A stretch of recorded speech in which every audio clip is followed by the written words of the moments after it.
What's up guys, welcome to the video. I got a buzz cut, and in other news, we just surpassed 3,500 subscribers on this channel. And I actually think by the time this video uploads, we'll have already surpassed 3,600. So thank you guys so much for joining me on this journey. To celebrate this milestone, I wanted to make a Q&A with my girlfriend. We sat down and answered some of you guys' most burning questions. So let's get into it. I started watching your videos because of your Spain content, and then New York. Although I have no desire to live there. So where are you now and what are you doing professionally?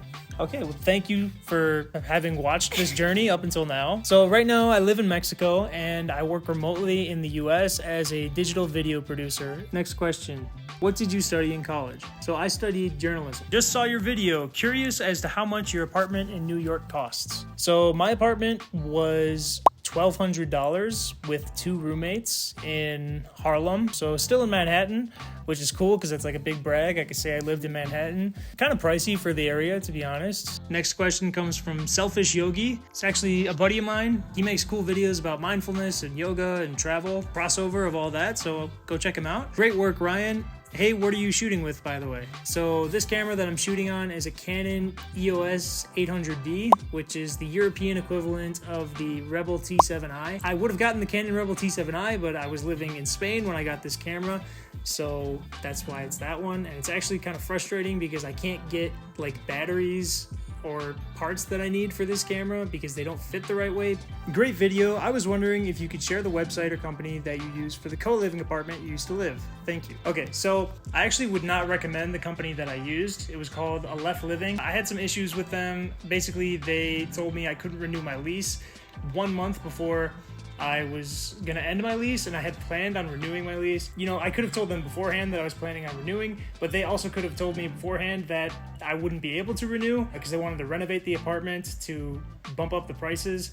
And I found out later that that whole apartment building was rent controlled, all except for our apartment. So everyone else was paying something like $900 a month for the whole apartment, and we were 3 roommates paying $1,200 a month each for the whole apartment. So there's a big difference there. We were way overpaying. And there was other problems that we had, like I had a leaky ceiling that was never resolved, that just leaked onto my bed, and other stuff. It looked a lot better in the photos than it actually was in person, so I wouldn't recommend them. You can just Google co-living apartments New York City, and there's a ton of like small companies, new companies that are trying to get into that scene. So this question came from my Instagram from the Travel Banana 1. Any plans on moving back to NYC? We've talked about this before, if we would like to move back to NYC. Obviously that would be like in the future, pretty far along in the future, but it's definitely a possibility. New York City is just so expensive right now. That's the biggest issue. It's just like we can't afford it, and because it's part of our life, like our history, Yeah, it's where we met. Like I would love to live in New York City, and I think you would too. Yeah. If we could afford it. Yeah. That's the thing. This one also comes from Instagram from my friend Anais, who is French. Hey Ryan, congrats for your YouTube channel. Thank you, Anais. My question to you is, what makes you the most happy in your life right now? I would say my girlfriend Sophia and the life that we have built here in Mexico so far. It's just been a few months, but we have our little family with Milo and Sorella, our dogs, and we have this beautiful house that we're living in right now. Just the routine and the, I would say, space and comfort that we have right now in life is amazing, and really happy to be where we are. Me too. Don't you have trains in the US you can complain about? Yes, there's plenty of trains I could complain about in the US. The thing is, there's not any cool, interesting projects going on right now that I was near enough to go and film. There's a high-speed rail being built from Las Vegas to LA, so that would be a cool video idea. I mean, yeah, I could complain a lot about public transportation in the US. Next. Ryan, interesting. Who paid you to do this video and how much did you make? If you were independent, you should have made a better effort on your research. Okay, so this is referring to the Maya Train video. Nobody paid me to make that video. Did my own independent research, and if you want to check my sources, then in the description of that video I linked my sources so you can go check it out for yourself. Can you make a video about homelessness in the USA and how the USA gives thousands of billions to Ukraine instead of helping homeless people in the USA? Possibly in the future I can make a video about that. I think obviously this person was trying to make it like a gotcha comment because it was on the My Train video, and a lot of people said that I was criticizing Mexico and Mexico's president in that video, although I tried to be fairly neutral. But yeah, I mean, the US is not a perfect place. There's a lot of problems, a lot of homelessness. That's one of them. So maybe I will make a video about that in the future. Can you drive or walk up that mountain, or do you have to watch out for the cartel? So I think this person's referring to Peña de Bernal, but yeah, there was no cartel there in Peña de Bernal. Yeah, we actually hiked up Peña de Bernal and it was fine. I wouldn't be so worried about the cartel as I would be about falling to your death. Next, what's wrong with cow milk? It's the most consumed till this date. I'm intolerant. Yeah, Sophie's lactose intolerant. I'm sorry. It's good, but I can't. I noticed you said expat. In your opinion, what is the difference between expat and immigrant? I got this comment a lot, and basically, in my opinion, because you're asking my opinion here, an immigrant is somebody who is giving up their nationality to become a citizen in another country, whereas an expat is still holding on to their citizenship from their country of origin, but they're living in another country as a resident. Silly question. I've grown up in California and speak Mexican Spanish quite well. Can anyone explain to me how different this dialect is from Spain Spanish? Ooh. So I also have a video about this, in which we sort of talk about the differences between Mexican Spanish and European Spanish or Castellano. There's a lot of differences. Mostly the accent is different and the words they use are a lot different. Like slang is very different. And in Spain they use vosotros, which they don't use really in Latin America at all, and not in Mexico. There's some big differences, but obviously if you speak Mexican Spanish, then you will be perfectly understood in Spain. How hard is it to get a permanent teaching position in Spain?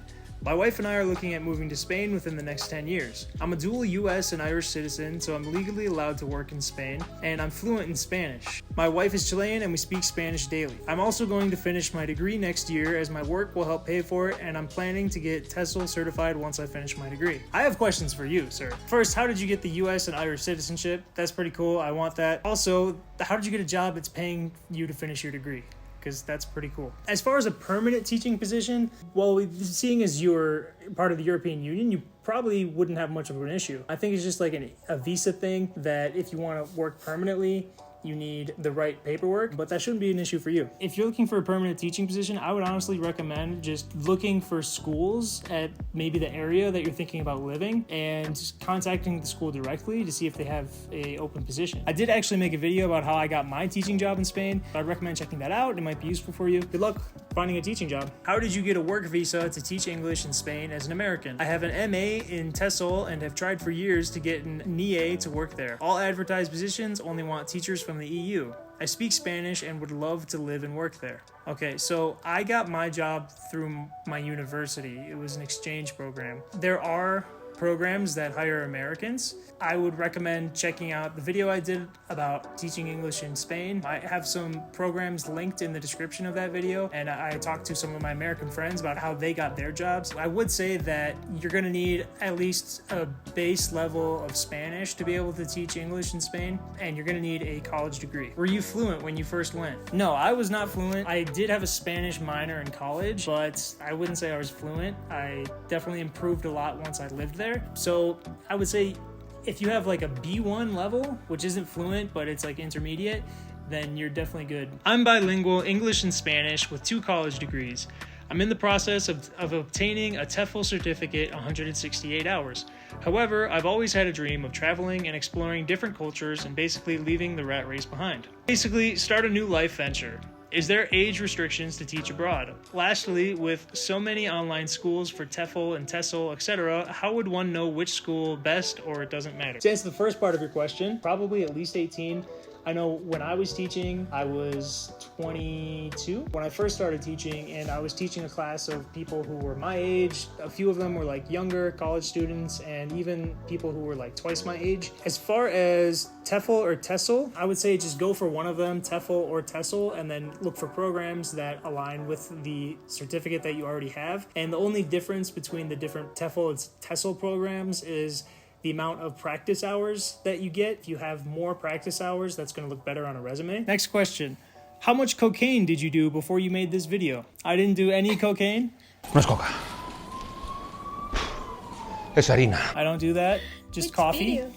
This is referring to everything you need to know before moving to Spain. A lot of people commented that I spoke very quickly in that intro. I understand now, like, a lot of you guys aren't native English speakers, so maybe it was kind of hard to understand. But I'm just so excited to tell you guys about Spain and all these different places I've lived, so I'm gonna keep doing those fast intros. Do they get paid in dollars or euros?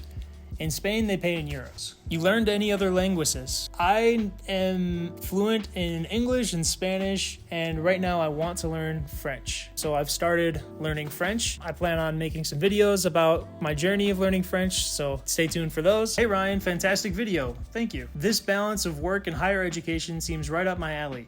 Do you know if they allow professors with tattoos? And how did you find the position? So Spain is, like, overall, I would say, totally open to tattoos as a culture. Like, I knew many people with tattoos and they didn't really cover them up. Probably wouldn't have any issue with tattoos unless maybe you're working at a Catholic school, then you might need to cover them up. As far as how I found the position, I got the position through my university. Great vid with a lot of helpful info. May I ask how many hours you worked per week?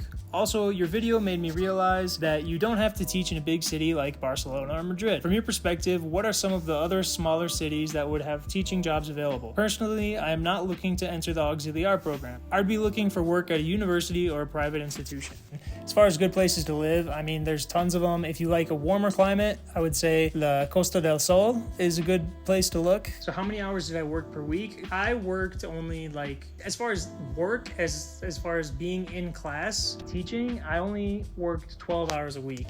But I was also, part of that work is grading papers, is lesson planning. But I would say 20 hours a week is usually the norm.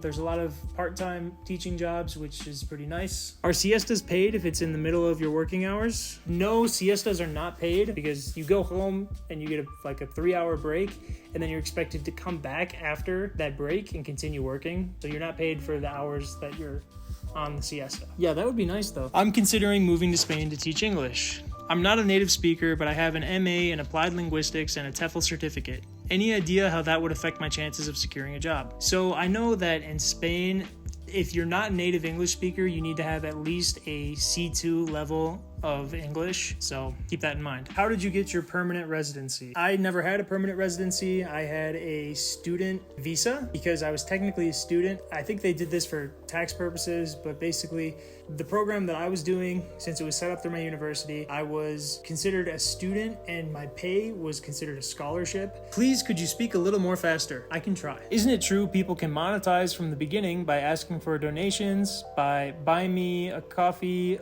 and eventually Patreon? Yes, you can have a Patreon, which, little plug for my Patreon right here, you can go check that out. And I have behind the scenes videos, like vlogs. I just uploaded one that was the story of my first ever half marathon, so you can check that out if you want to. A CIA couple, it's all negative? Yes, okay? What? So yes, we are a CIA couple. You caught us, that we are in fact part of the CIA. What? I don't get it. What? CIA? Like the CIA? We are? Sure. You got it. I don't know if couples are allowed in the CIA. I feel like that would be like a conflict of interest. Yeah. Okay, next question. You have a beautiful girlfriend. Protect her or we will come after you. Thank you. Thank them. They're gonna that come was after me. nice. Yes, I will protect her, of course. Yeah, you're gonna protect me. Yeah, They're so not gonna come for you you. will not have to come after me. Please don't come after me. Can you make an episode on how you met tu novia Sofia? Online, app, or work study? Also, what kind of trabajares can you do in Mexico? So, do you want to tell them how we met? Or Sure. Well, we met on Bumble. It's like an app. And we met in New York City. We just arrived there and we met each other and it was really nice and we started dating. And here we are 2 years later. we matched on Bumble and we had both like just moved to the city. So it was pretty nice because like we were both experiencing the city for the first time together. And yeah, the rest is history. Yeah, it was different for me because I used to be like, well, we have a lot of difference, like cultural difference. Yeah. Right? I was used to, I don't know, like guys that pick me up and all that stuff, but it was nice to change that a little bit, and yeah. I do want to point out though that she messaged me first. Okay, Oh, that's not true. Yes, Oh, it yeah, is. Bumble. Yeah, because Yeah, it was on sure. Bumble. But we chatted like a few messages, and then we A went. couple days. Yeah, were for like a talking. couple days we texted, and then we went out and got a coffee in Times Square, Starbucks. To answer the rest of your question, I am working remotely right now in Mexico. I think as far as what kind of jobs you can do in Mexico, it depends on your visa status, if you are able to work in the country. How old is Sophie? Okay, I get it, guys. Okay, I get it. I've been told my whole life that I look older than I actually am. And I've been told my whole life that I look younger than I am. So we might look like there's a big age gap here. But it's only 2 years, guys. It's only two. I'm 26. I'm 24. Yes, I'm a cradle robber, but not that bad. Okay? It's not weird, promise. Or is it? I don't think it is. No, it's not. Next question. What? What? What? You still dating the Mexican girl? I sure am. Okay, so that's all of the questions. If you have any more questions for me, then feel free to leave a comment down below. Hopefully this answered some of your guys' questions about teaching English in Spain, about what we're doing in our life now. Thanks again for subscribing and joining me on this journey. I'm on the road to 5,000 is my next milestone. So if there's interest, I might do another Q&A, or I might wait a little bit longer to do another one. Yeah, thank you so much for watching this video, and I'll see you in the next one. Give travel.